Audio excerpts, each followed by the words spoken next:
दोस्तों, क्या आप जानते हो यूएसए में लोअर क्लास के लोग हर साल $400 यानी इंडियन करेंसी के हिसाब से 30,000 रुपये लॉटरी टिकट में खर्चा करते हैं और साल के कोई भी टाइम वो लोगों के पास कोई भी सेविंग्स नहीं होती। इनफैक्ट उनमें से आधे लोगों के पास इमरजेंसी के लिए $400 भी बचे नहीं होते। अब आप मुझसे कहोगे कि वो लोग लॉटरी टिकट्स में खर्चा करने की जगह उन पैसों को सेव क्यों नहीं कर लेते, लेकिन उनके हिसाब से उनकी लाइफ और उनकी फाइनेंशियल कंडीशन सिर्फ और सिर्फ वो लॉटरी ही बदल सकती है, मतलब लक। और उनको लगता है कि वो हार्डवर्क करके कभी अमीर नहीं बन सकते। उनको ऐसा लगता है कि अमीर बनना मतलब लकी होना। तो बेसिकली वो लॉटरी टिकट्स उनको उम्मीद और सपने दिखाती है। अब दोस्तों, आप में से बहुत लोग कहोगे कि ये कितनी फालतू सोच है, क्योंकि हमें पता है लॉटरी जीतने के चांसेस कितने कम होते हैं और अपनी लाइफ को पूरी तरह लॉटरी टिकट्स पे छोड़ देना मतलब करोड़ों में से एक आदमी को सक्सेस मिलेगी, तो क्या बाकी सारे लोग वैसे ही गरीबी में जिएंगे? लेकिन दोस्तों, इंटरेस्टिंग बात यह है कि अगर आप उन लोगों को समझाने जाओ तो वो उल्टा आपको बेवकूफ़ समझेंगे और शायद वो लोग आपको गलत बोल के रिटर्न में आपको बुरा फील करा देंगे, जबकि आप तो उनकी मदद करने के लिए बोल रहे थे।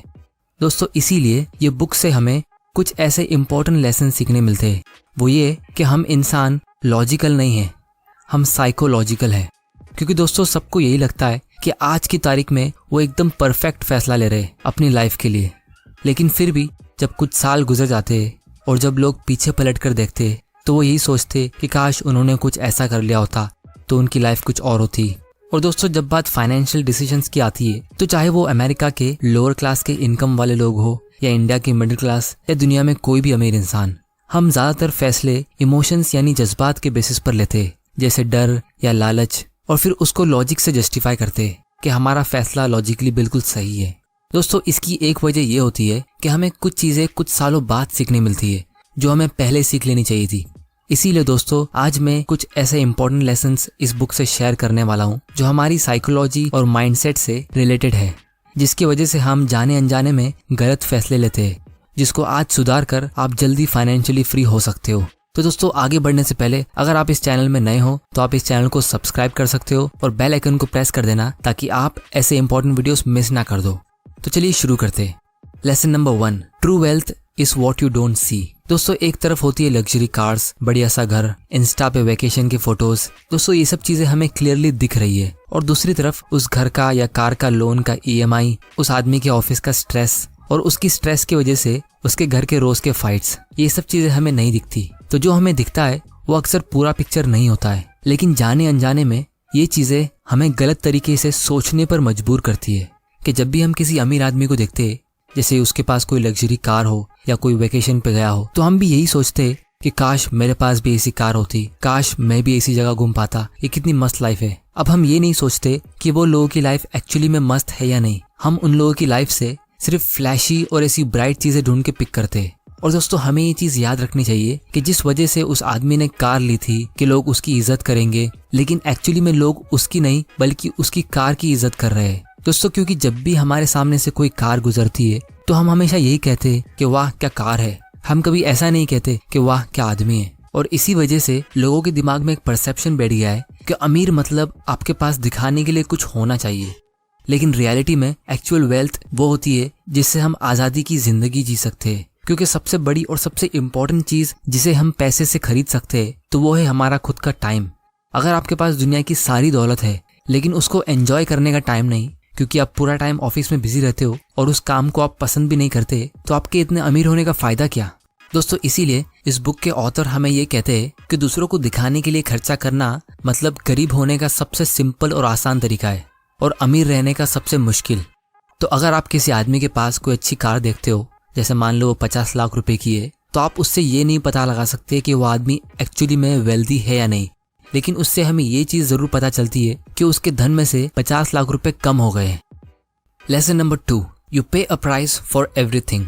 दोस्तों, मान लो आपको एक कार खरीदनी है और उसका प्राइस है 12 लाख रुपया, तो आपके पास अभी 3 ऑप्शन है। पहला, आप 12 लाख रुपए पे कर दो। दूसरा, अगर आपको उतना खर्चा नहीं करना तो आप कोई सस्ती कार ढूंढ लो। तीसरा, किसी दूसरे आदमी की कार चुरा लो। अब दोस्तों, 99% लोग कार चुराने वाला ऑप्शन नहीं चुनेंगे, क्योंकि उन्हें पता है कि फिलहाल तो कार मिल जाएगी, लेकिन उसके बदले आगे जाके फ्यूचर्स में जो प्रॉब्लम्स होगी वो बहुत ज्यादा हो सकती है। तो उसके बेनिफिट जो हमें क्लियरली दिख रहे हैं वो उसके नुकसान से काफी छोटे जो फिलहाल नहीं दिख रहे। लेकिन अगर कोई आदमी गाड़ी चुराता है तो हम उसको यही कहेंगे कि उसने गलत फैसला लिया, फिर चाहे उसको कोई सजा मिले या नहीं मिले, क्योंकि हमें ऐसी चीजें दिख रही है जो उस आदमी को नहीं दिख रही। इसीलिए हम 99% लोग गाड़ी को चुराना नहीं पसंद करेंगे, फिर भले हम कोई सस्ती या सेकेंड हैंड कार ढूंढ लेंगे, क्योंकि हमें पता है नथिंग इज फॉर फ्री। उसी तरह जब आपको अमीर बनना है और इन्वेस्टिंग से अपने पैसों को ग्रो करना है तो आपके पास दो ऑप्शन है। या तो आप अपने पैसों को ऐसी जगह इन्वेस्ट करो जहां आपको सबसे ज्यादा लॉन्ग टर्म फायदा होगा, यानी अच्छा रिटर्न्स मिलेगा, जैसे ऑथर कहते हैं इंडेक्स फंड में या डायरेक्ट स्टॉक्स में। लेकिन उसके लिए आपको उसको सीखना पड़ेगा। उसका प्राइस वही है, और ये प्राइस आप डॉलर्स या रुपीस में नहीं पे करोगे, बल्कि डाउट, अनसर्टेनिटी, थोड़ा टाइम देके उसके बारे में सीख कर पे करोगे। लेकिन उसके बदले में आपका फ्यूचर ब्राइट होगा। और दूसरा ऑप्शन ये है कि आप अपने पैसों को कोई सेफ जगह पर रख दो जहां आपको ज्यादा रिटर्न्स नहीं मिलेगा, लेकिन आपके पैसे सेफ रहेंगे, जैसे बैंक एफडी में या गोल्ड में।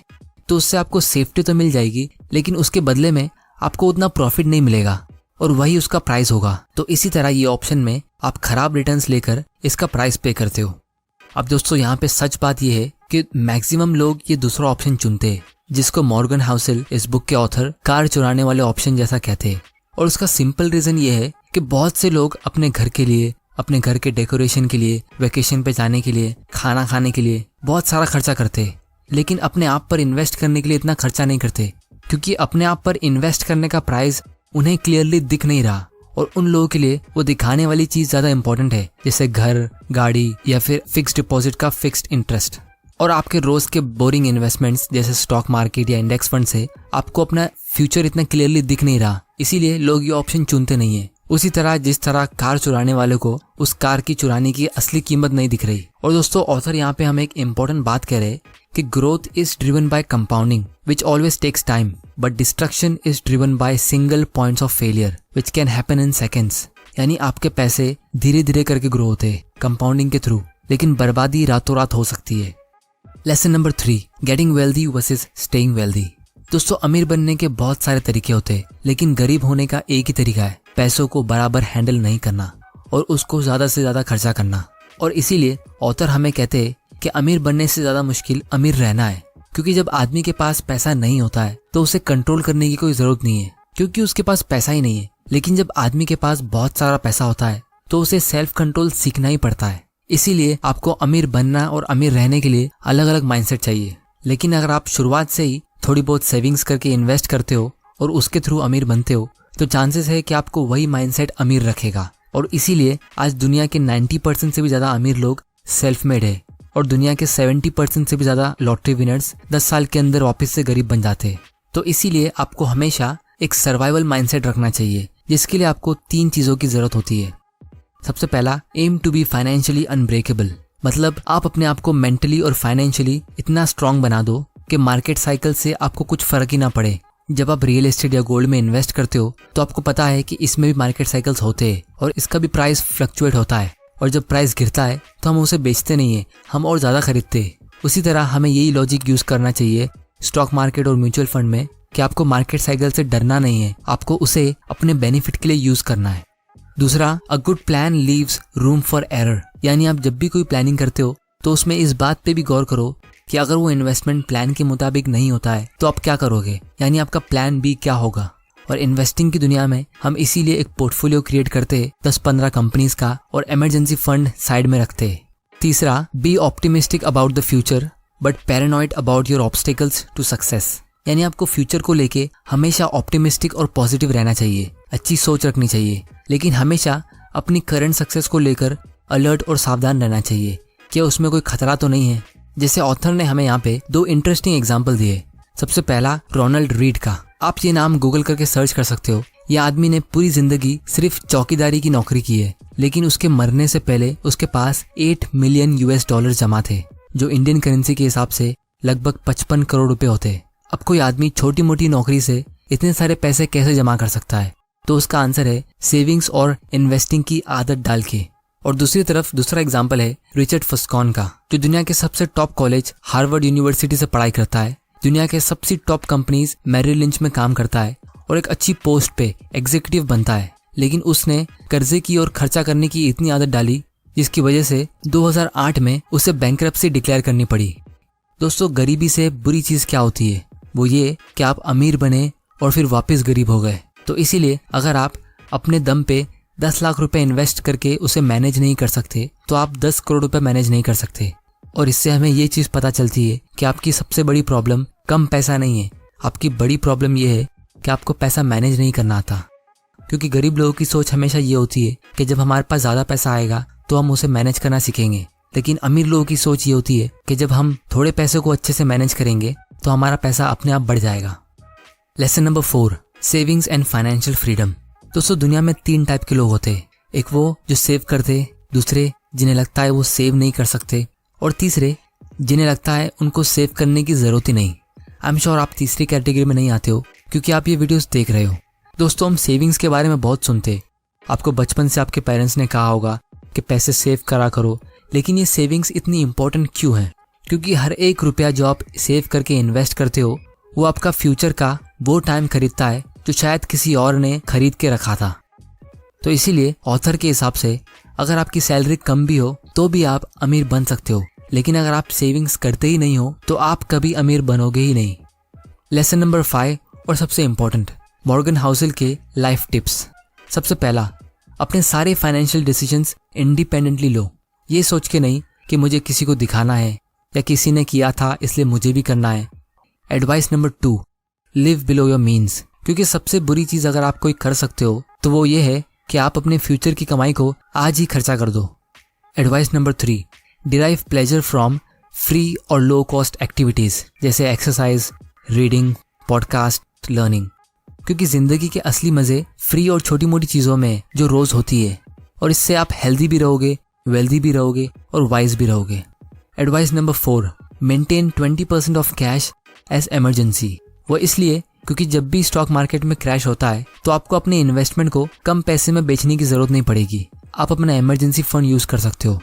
Advice number 5, the first rule of compounding is to never interrupt it unnecessarily.